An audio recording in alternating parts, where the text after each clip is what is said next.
Assalamualaikum my dear learner and welcome back to my YouTube channel. Today again I'm going to read another newspaper article and I will tell you the all advanced vocab and grammar rule that has been used in this article. So let's start our today article by reading its heading. 5 destroys 9 houses. Fire like आग destroys तबाह करती है 9 houses 9 घरों को, shop और shops को इन नीलम valley village, नीलम valley के गांव में। ठीक है जी, ये आपको मैं बहुत दफ़ा बता चुकी हूँ कि आप देखेंगे कि मैम फायर अगर लगी है, कल लगी है, तो फिर ये प्रेजेंट इंडेफिनिट में क्यों यहाँ हम यूज़ कर रहे हैं। प्रेजेंट इंडेफिनिट का मतलब होता है कि बार बार कोई एक्शन होना, कोई फैक्ट होना या हमारी कोई हैबिट या रूटीन होना। लेकिन ये आग बार बार तो नहीं लग रही। लेकिन जो न्यूज़पेपर हेडिंग होती है उसमें हम ये उसका रूल है कि हम लोग या तो प्रेजेंट इंडेफिनिट यूज़ करते हैं या हम लोग रिडक्शन मेथड यूज़ करते हैं। ठीक है, तो ये प्रेजेंट इंडेफिनिट इस हेडिंग में यूज़ किया गया है। आगे हम पढ़ते हैं ये कहाँ से है। मुजफ्फराबाद लिखा हुआ है तो ये उस जगह की न्यूज़ है। रैगिंग फायर, रैगिंग फायर का मतलब होता है ऐसी फायर जो एकदम से आए और बहुत ज़्यादा फायर हो। ठीक है जी, रैगिंग फायर। डिस्ट्रॉयड, डिस्ट्रॉयड का मतलब होता है तबाह कर दिया। 9 हाउसेस 9 घरों को, एंड अ शॉप और एक दुकान को। वाइल, वाइल जबकि, पार्शली डैमेजिंग मतलब ये काम तो उसने किया ही किया है। अब वाइल क्या है, ये एक क्या है, कंजंक्शन है। Partially damaging 12 more houses in the Neelam valley of Azad Kashmir.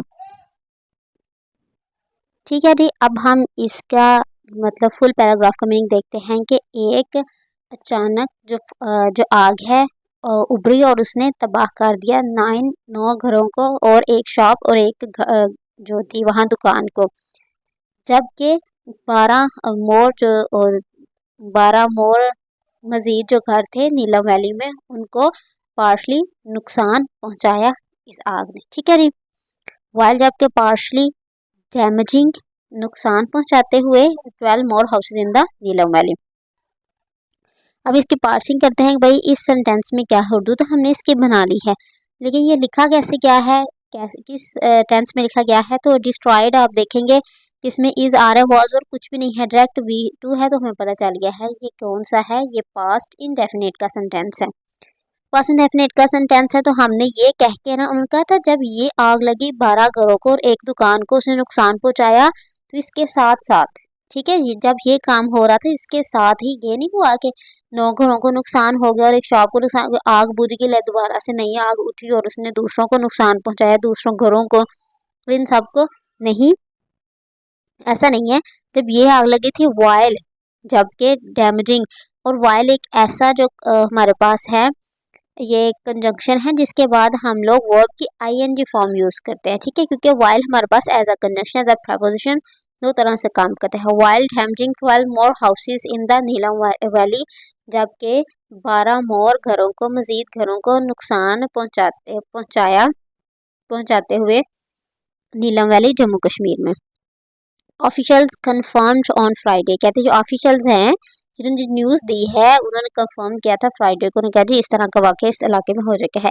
As the fire intensified, as का मतलब है जैसे ही, द फायर आग ने इंटेंसिफाइड शिद्दत अख्तियार की। आल ऑक्यूपेंट, ऑक्यूपेंट को होता है वहाँ के रहने वाले मकीन। ठीक है, ये वर्ड मुझे बहुत मज़े का लगा था कि हम लोग कहते हैं all the people who are living there, there is no need to use such long sentence, you can use just one word for this, all occupant. ठीक है, ऑल ऑक्यूपेंट्स इवैक्यूएटेड, उन्होंने क्या किया जी, वो वहाँ से भाग निकले, वहाँ से इनखला कर लिया उन्होंने। ठीक है, all occupants evacuated their homes, अपने घरों से बाहर निकल आए। एंड टुक शेल्टर, उन्होंने पनाह ली। प्रिवेंटिंग मेजर इंजरीज, और उन्होंने किसी दूसरी जगह पनाह ली। प्रिवेंटिंग बचते हुए, मेजर इंजरीज बड़ी इंजरी से या जख्मों से। एक्सपेक्ट फॉर वन वुमेन, कहते अलावा एक औरत के। So except for one women, कहते एक्सेप्ट अलावा, फॉर के लिए, वन वुमेन, कहते जितना ये सब कुछ हुआ है ना कि वो अपने घरों से निकले, शेल्टर ली उन्होंने, वो बड़ी मतलब इंजरी से बच गए, लेकिन सब एक्सेप्ट फॉर ये सब कुछ एक एक एक औरत जो थी उसके लिए नहीं था। एक्सेप्ट फॉर वन वुमेन, एक औरत से, who sustained minor burn, who sustain जिसने हासिल किया, सस्टेन का यह मतलब होता है कि कोई चीज़ बर्दाश्त की उसने, ठीक है। हु सस्टेन माइनर बर्न जिससे थोड़ा सा मतलब जो जली थी। स्वाय एक औरत के जो जिसने थोड़ा सा मतलब जो जलन है, जो जलना बर्दाश्त किया था। इसका वर्ड टू वर्ड ट्रांसलेशन ये था, लेकिन हम अगर हम अपनी लैंग्वेज में बोलेंगे तो हम कहते हैं स्वाय एक औरत से जिससे जो थोड़ी सी जल गई, ठीक है। No other injuries were reported, कहते हैं इसके अलावा कोई जो दूसरी इंजरीज है वर रिपोर्टेड, वो रिपोर्ट नहीं की गई थी। दे एडिड, उन्होंने बताया। जब ये रिपोर्ट दी जा रही है उसके साथ साथ जब हमने ये न्यूज़ हमने अपनी राइटिंग में लिखनी है, स्पेशली न्यूज़पेपर राइटिंग में, कंटेंट राइटिंग में किसी के हम बात को बयान कर रहे हैं, तो उसमें जब हमने एक ये बात बयान कर दूसरी बात बयान की तो उस पर एंड पे अगर हम ये लिखें तो एडिड, इससे बहुत ज़्यादा एक अच्छा इम्पैक्ट पड़ता है आपकी राइटिंग में। So let's read further.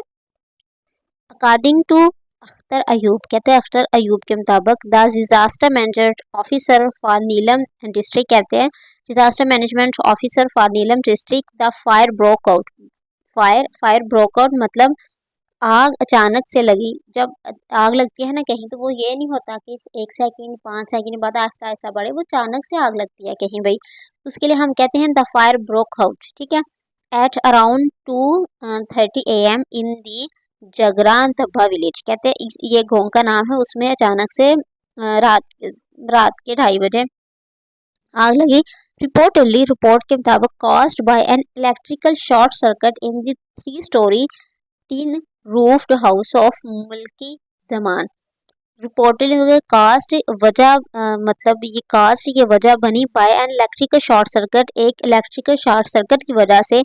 The 3 story tin roof, कहते हैं 3 स्टोरी टिन रूफ जो घर था उसके अंदर शॉर्ट सर्किट बनी, तो उससे क्या हुआ, आग लग गई उस घर में। द फ्लेम क्विकली स्प्रेड, जो फ्लेम है ना, हम आग को कहते हैं फ्लेम, कहते हैं ना जब हम कुकिंग की क्लासेस ले रहे हो तो उसमें बताया जाता है कि you can at medium flame, you can lower your flame at this point. So flame का मतलब है आग क्विकली, बहुत जल्दी, spread to neighbouring houses and a shop, कहते हैं कि ये जो आग थी स्प्रेड फैल गई टू द नेबरिंग, जो साथ वाले हमसाए घरों में, एंड एक का शॉप में, reducing them to ashes. Reducing them का मतलब होता है, ये एक ना एक्सप्रेशन है, इसका मतलब है किसी भी चीज़ के लिए रिड्यूसिंग दैम एशेज, हमें सिर्फ आग के लिए नहीं कहना, किसी भी चीज़ के लिए हम यूज़ कर सकते। इसका मतलब है जब बाकी कुछ ना रहे, आप में उसमें कोई इंटरेस्ट ना रहे किसी चीज़ में, कि ठीक है अब मेरी तरफ से ये ख़त्म है ये चीज़, मुझे इसमें कोई इंटरेस्ट नहीं है। अगर आप एक डॉक्टर बनना चाहते हो और आप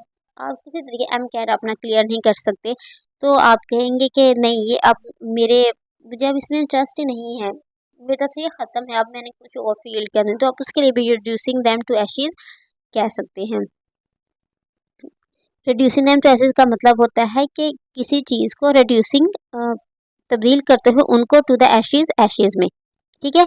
आई have reduced my M to ash, मतलब मैंने जो मेरा एम है बिल्कुल उसको बिल्कुल ही ख़त्म कर दिया है, इस तरह आप यूज़ कर सकते हो। लेकिन ये रिड्यूसिंग और ये प्रोनाउन है, ये according to our sentence use होगा, लेकिन ऐश जो है वो सेम ही रहेगा। ही सेड, उन्होंने कहा कि जो उसकी आग थी वो बहुत जल्दी से उसी जो हमसाया घरों में, शॉप में फैली, और उन घरों को और उस दुकान को उन्होंने बिल्कुल तबाह कर दिया।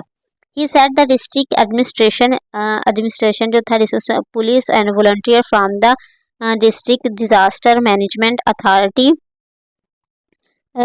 रिस्पॉन्डेड स्विफ्टली, ठीक है। रिस्पॉन्डेड जवाब दिया, मतलब रिस्पॉन्डेड उन्होंने कहीं कॉल की कि भाई यहाँ एक फायर ब्रोकआउट है, तो वो जल्दी से उन्होंने रिस्पॉन्ड दिया, मतलब जवाब दिया। जब किसी हम ऑफिस में कॉल करते हैं तो उनका जो हमारा आंसर होता है उसे कहते हैं रिस्पॉन्ड, ठीक है। रिस्पॉन्ड स्विफ्टली, उन्होंने बहुत तेज़ी से, स्विफ्टली का मतलब होता है तेज़ी से, जवाब दिया। Working alongside local residents to control the fire and prevent further damage, और काम करते हुए, अलॉन्ग साइड का मतलब होता है अगर वो काम कर रहे थे तो DDMA वाले, तो उसके साथ जो लोकल रेजिडेंट से रहायशी थे उन्होंने भी काम किया, ठीक है। वर्किंग अलोंग, काम करते हैं लोकल रेजिडेंट के साथ, टू कंट्रोल द फायर, आग पर काबू पाने के लिए, एंड प्रिवेंट फर्दर डैमेज, और जो फर्दर जो मज़ीद जो था जो तबाही होनी थी उसे बचने के लिए, ठीक है जी। अब ये हम देखते हैं कि हमारा सेंटेंस किस में है।